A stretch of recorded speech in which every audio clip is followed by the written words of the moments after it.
Well, howdy there, Internet people. It's Belle again. And welcome to The Roads with Belle. Today, we're going down the roads to hiding out during Halloween. So today, we're going to talk about my Halloween special. There are certain holiday-themed things that always happen on this channel. And before anybody else asks, yes, we will continue with How to Ruin Thanksgiving this year. But when it comes to holidays, one always stands out. Halloween is always a favorite time of year around here. And this year, our special is something that longtime viewers might have heard before in some variation, because it's a favorite teaching tool. But with everything going on right now, it seems like it might be worth a little refresher. When you think about Halloween, for those who are a little more into older ways, it's a special time of year when the veil between this world and the other or others is thinnest. It's a time to connect to the most primal and oldest of our thoughts. But for most people today, it's a time for recreational fear, scaring yourself because it's exciting. For others, it's just about candy, or it's a chance to dress up in a way you normally wouldn't. What it isn't often thought of as is a moment for practical skills. But there's a couple of teachable moments in Halloween. And today is how to take the car, go to Mom's, kill Phil, grab Liz, go to the Winchester, have a nice cold pint, and wait for all of this to blow over. I want you to picture your favorite zombie franchise. The theme is always the same: craziness in the streets. Supplies are low. Government is inefficient at best, or non-existent at worst. Generally, if you follow the franchise long enough, you find out that the whole thing was put into motion so a rich company or wealthy group of people could profit somehow. What else? For the most part, the stories also follow a protagonist that has a mission of some kind. They have to get the cure somewhere, or they have to fight the corporation. That's just good storytelling. It wouldn't be much fun following a bunch of people just trying to get through the chaos, right? You have to have plot points, or it's boring. But for most people, trying to find a teachable moment, that's the most important part. If you're one of those out in the thick of things, you know what to do. Your mission, whatever that mission is. But what about the people the lead characters always stumble along on the way? Those just trying to make it through. They hold up somewhere, right? They get food, water, fire, shelter, a first aid kit to include their meds, and a knife. Or maybe a spiky bat. Sounds familiar, right? The same steps needed to help protect yourself while trying to ride out the effects of a natural disaster or civil disturbance. Let me stop here for the new viewers. We do disaster relief pretty often, so the channel goes over stuff like this every once in a while. Don't read into this to the point that you think we're saying society is collapsing. Although, with 40 million missing meals, it might get bumpy. Most of the time on the channel, the advice is created by guys who subscribe wholeheartedly to the belief that mobility is life. You may have never noticed, but everything is always packed into bags or something that can be easily loaded into a car. If I never see another 40mm ammo can, it'll be too soon.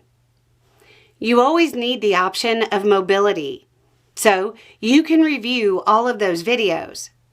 But something they don't often go over is how to actually prepare your home, or the home of somebody in your network for an extended period. Because that's what most people want to do. They don't think, hey, me and all my friends are SEER graduates. We can live in the woods. So today, we're going to provide a little additional bit to the Emergency Preparedness series. First is securing the home. Most people know how to do that from watching zombie movies. Board up windows, secure doors. You know, all the stuff you do before hurricanes. But beyond that, it's selecting the right place to begin with. Ideally, as secure and isolated a place as you have access to within your network. When evaluating where you want to be, if you're trying to avoid zombies, think of the situational awareness mantra of stop, look, listen, smell. You want the locations that don't draw attention to start with, and then you can modify them to draw even less by maintaining light, sound, and smell discipline. Ideally, the place you're holding up in shouldn't look like a fortified compound. It should look abandoned. These tactics work in both zombies and conflict zones. Try to look unimportant. The enemy might be low on ammo. Next is inventory and collection. Food. Hopefully, you've had time to put a little bit back of needed stores. In every zombie movie, you see them popping open canned food in the first week. Nope. Organize your food so that you're eating the perishable stuff first. Canned foods might be good for literally years. This is also probably a good time to learn the difference between best by and expiration dates. They aren't the same. There's a lot of variation from food type to food type. So just hit up Google. Generally, it'll be bags first, boxes second, and cans last. Water. All of our videos have mentions of water purification, but they're also geared toward rural people who are literally using rivers or ponds. What about in the city? The first step is to make sure you have as much as you can to start with. Clean your tub and fill it. Depending on the size, that averages 60 to 130 gallons. Fill pitchers and containers. If you're looking at long term, set up rainwater collection because eventually running water will fail. You'll need to treat rainwater. Something that hasn't been mentioned on the channel before when it comes to purifying water is P&G, Purifier of Water Packets. It's a powder that you pour in that basically uses coagulation and disinfectant. The boys are scared of chemicals.